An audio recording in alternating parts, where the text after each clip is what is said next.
Alan Quinlan, is it all to do with the humidity?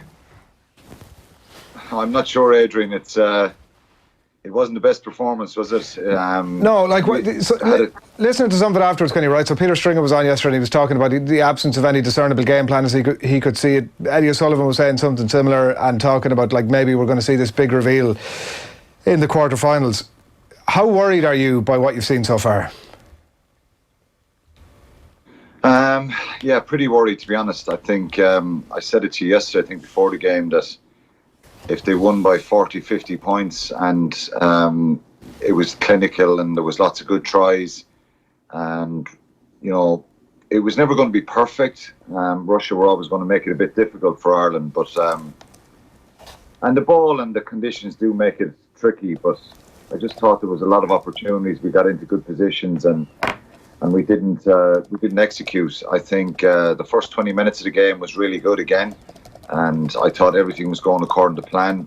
Russia were offside a lot, and Ireland were managing the tempo of the game. And I think from after the third try until after the 60th minute, particularly that 20 minutes after half time, was very, very concerning and frustrating.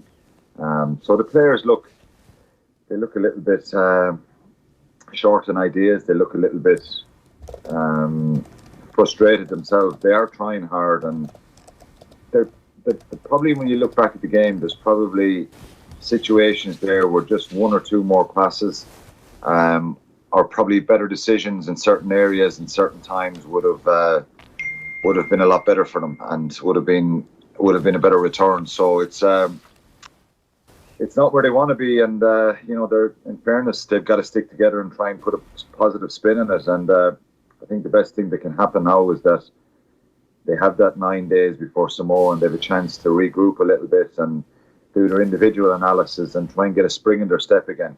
Yeah, just coming up on 8:05, by the way, on this Friday morning. We're in conversation with Alan Quinlan here, just picking through the game yesterday. Plenty of comments coming in as well. One from Dave Kelly here on YouTube saying that players all look miserable with awful body language. Obviously, hate playing with such structured tactics. Need a couple of days away from training and a few Japanese pints to ease the anxiety of where they're at. That's Dave Kelly on YouTube. So, yeah, we've...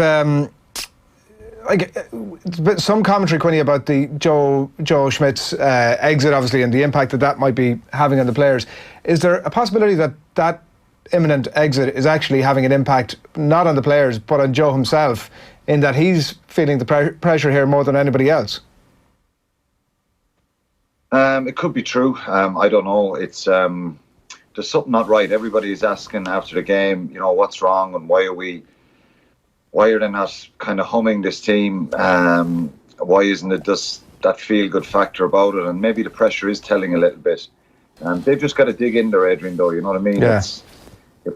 If we get on, I know we got to analyse this, but if we get to 2 weeks and if we, which is highly unlikely, if we win a quarter-final, well, all these games will be forgotten about and it'll be seen as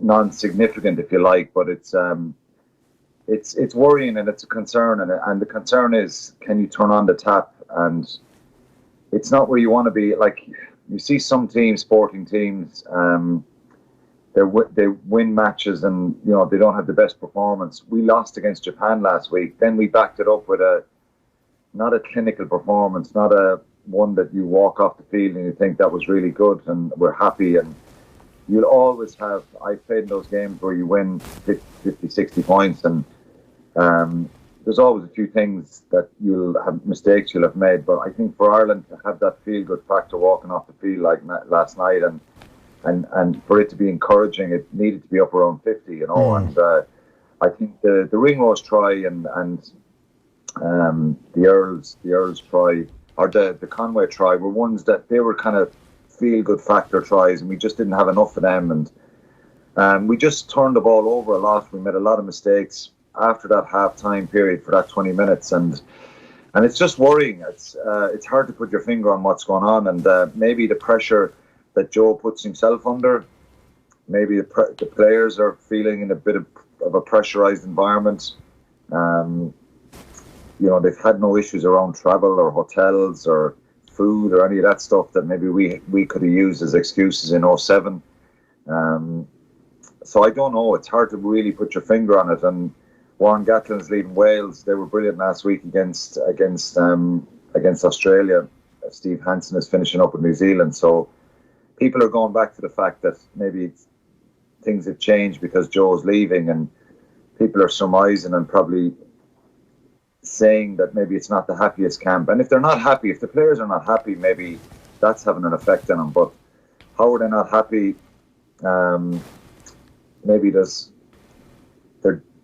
pressure is probably telling a little bit, and maybe there's not enough fun and enjoyment for the players. But that's down to themselves. I find that hard. I find that hard, though, Adrian, to understand, because there's enough of senior players in there, and we know Joe is relentless in his preparation and his diligence around the players' preparation.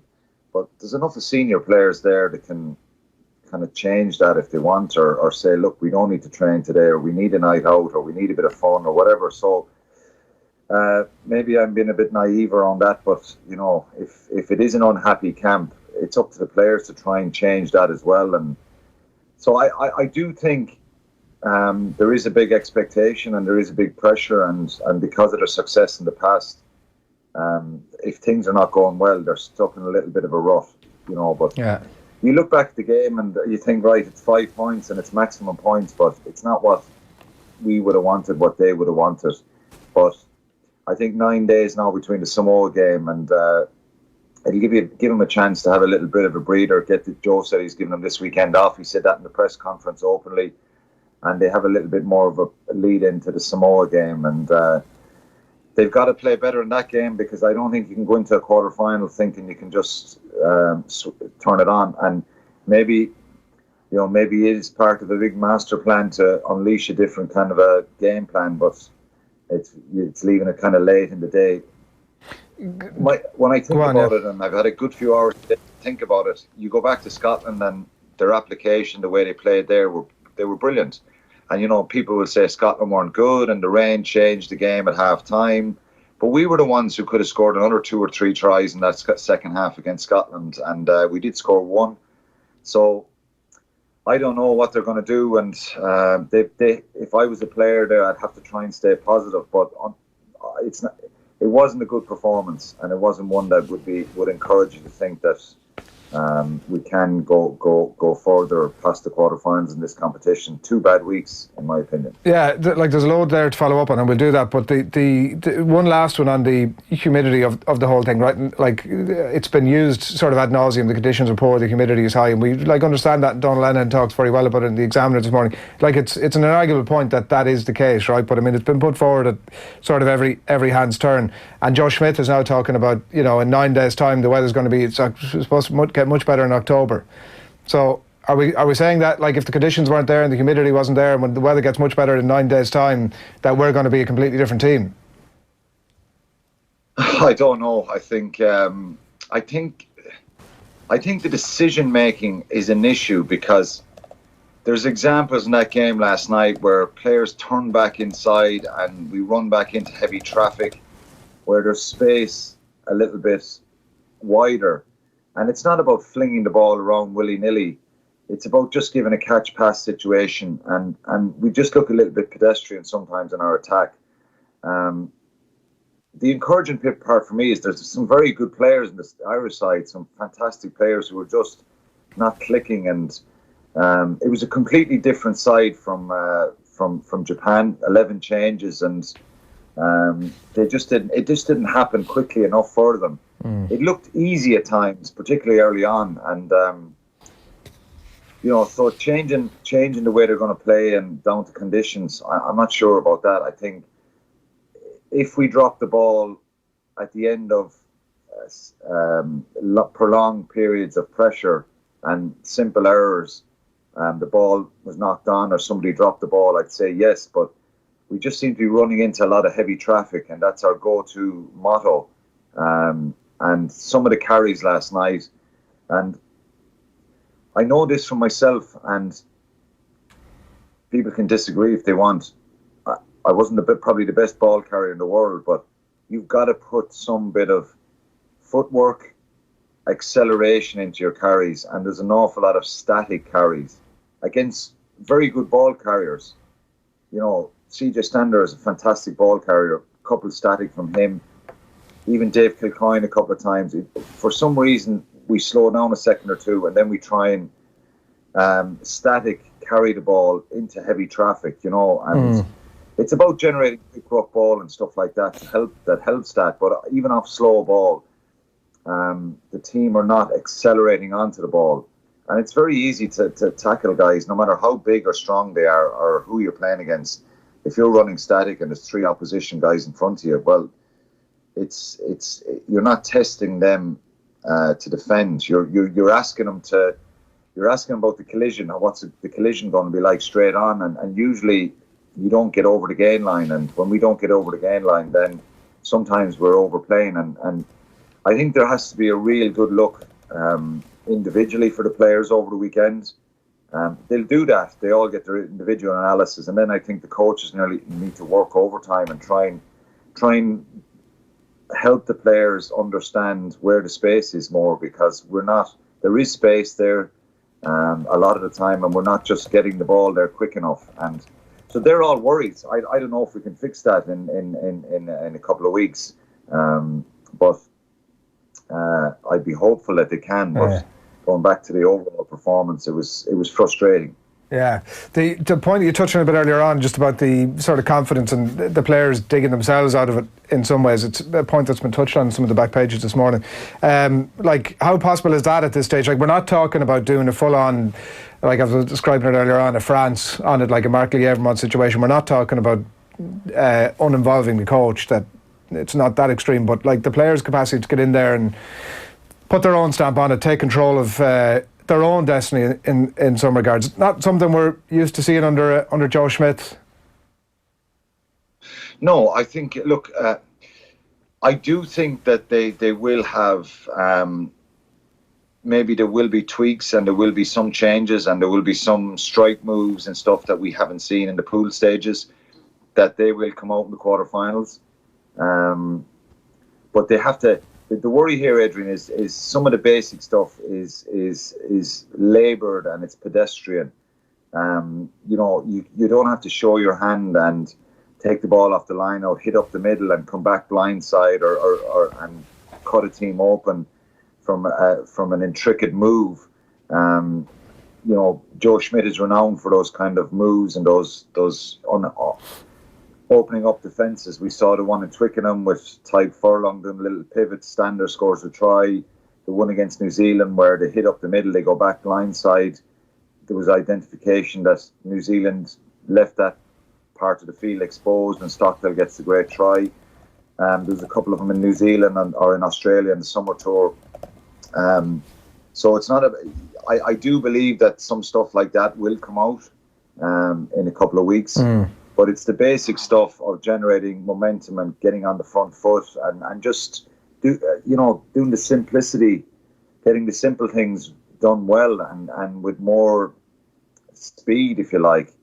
And you don't have to show a game plan to catch pass and get a bit of depth on your passing and run onto the ball with pace, and it's just a little bit laboured. So hopefully it'll come right, but rightly so, everyone is kind of concerned with it. And I do think that I think it's very important, and I say this probably as a former player, and they've got to stick together. They've got to really believe that they can, get better and that there is more to come, and take their frustration out to kind of motivate them. Joe was very positive after the game. Some people would say, well, maybe he didn't address the errors and the mistakes, and I like that from the fact that even if he's trying to just put it out there to everyone, he's staying positive, and they have to stay positive. There's a lot of pressure and expectation, the group, and if they fail to deliver and come home after a quarter final, well then they will get a lot of criticism, and unfortunately that will affect Joe's legacy, which I said this ever before the World Cup. It'll be a bit unfair, but we've never gone past the quarterfinals, so that's where we're at. Them's the breaks, I guess. Ole Gunnar Solskjaer was very positive after United last night, by the way, in a way that he possibly shouldn't have done. I mean that in the context of your Joe Schmidt comment. Talk to me about John Klein, Quinny. Obviously, a poor day at the office yesterday. Has this now proven to have been a mistake to have him involved? Well, he's only involvement, and he didn't perform. He didn't dominate. He didn't have any big carries, collisions, tackles, big moments in the game. So, on the evidence of what we've seen, he hasn't delivered, and that's a reality. So, that's one that's probably going to come up again. He might start against Samoa. It's been a couple of games now. The one in Twickenham, he didn't play well. He didn't play well last night. So, is it a mistake? Well, I think it's probably fair on him and on everyone to wait till after, because he still has a chance maybe to do something. It is difficult when you don't play for a number of weeks and you come in. But the energy that Ruddock brought, the energy that Ty Byrne brought, they were really good last night. And he's not that type of player that really kind of dynamic mover around the field. He's not going to be offloading the ball, and he wouldn't have the same kind of zip or pace as them. But unfortunately, he didn't have an impact in the game for him, and that question will probably come up again afterwards. So I'll kind of reserve judgment to say it's a mistake, but he didn't play well. And you have Devin Toner sitting at home who's been there, done that. So it's kind of edging towards that scenario, isn't it? Yeah, well, he might get the call yet. See how Jordy Murphy plays out. And I'm putting you on the spot here now, so talk us through what your Irish 15 is. I know you got to go in a couple of minutes as well, but what's your Irish 15? And start with the back row, if you will, because I think that might be maybe the most difficult to decide now, with Rhys Ruddock in the mix as well. Well, I do pick one for my piece tomorrow in the Indo. So this is not based on, this is not a quarterfinal 15. This is a team for Samoa that I play Ty Byrne at 6, Rhys Ruddock at 8, and Josh van der Fleer at 7. Right. Based on Peter O'Mahony, I put him on the bench and I'd give him more time. He didn't have a good game last night. He didn't have the kind of desired effect that you'd want from him. He is a big game player. He's someone that will be picked for a quarter-final, I think. But I think the way Ruddock and Byrne played, I think they deserve another chance to really put their hand up and say, I want to be started in the quarter-final. Okay. I can bring that energy and zip that's maybe missing a little bit. And Josh van der Fleer didn't play, so I think he comes back into the team. Jordy Murphy, we don't know what's happening with him, so it looks like he won't be involved next week. And I think CJ Stander probably needs a break from the Samoa game. You're kind of running out of, we only have one specialist 8. I know a couple of more can play there. So that's the back row I pick. I pick Ruddock and Byrne because I think you've given them a real incentive to go out and play against Samoa and empty the tank and maybe put their hand up for selection for the following week. Yeah. All right. Well, look, I was going to do the full 15 with you, but we'll come back to that. We've plenty of time. We've 9 days, Quinny. We won't know what to do with ourselves with all this build-up. I presume you're taking a leaf out of the players' book and taking the weekend off? No, I'm not taking. I'm not.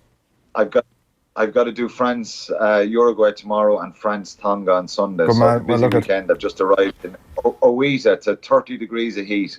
Woof, keep him busy, Quinny, is what you need. Listen, thanks a million. Chat to you over the next few days. Cheers, thanks a lot.